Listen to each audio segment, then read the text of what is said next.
معروف میکسیکن اداکارہ ملیسا بریرا کو فلسطین کے حق میں پوسٹ کرنے پر ہالی ووڈ فلم سے نکال دیا گیا۔ بین الاقوامی میڈیا رپورٹس کے مطابق میکسیکو سے تعلق رکھنے والی اداکارہ ملیسا بریرا نے حال ہی میں غزہ میں جاری اسرائیلی ظلم کے خلاف آواز اٹھائی،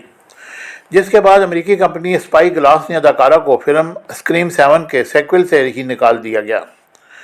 ملیسا بریرا نے اسرائیل کے خلاف آواز اٹھاتے ہوئے اپنی سوشل میڈیا پوسٹ میں کہا تھا کہ اسرائیل غزہ میں نسل کشی اور قتل عام کر رہا ہے، اور اداکارہ نے اپنی انسٹاگرام سٹوری میں کہا تھا کہ غزہ کو جیل بنا دیا گیا ہے اور وہاں کے عوام کو پانی اور بجلی جیسی زندگی کی بنیادی سہولیات سے محروم رکھا گیا ہے۔ ان کا مزید کہنا تھا کہ پوری دنیا خاموشی سے غزہ میں جاری ظلم و ستم ہوتا دیکھ رہی ہے اور اس دنیا نے تاریخ سے کچھ نہیں سیکھا۔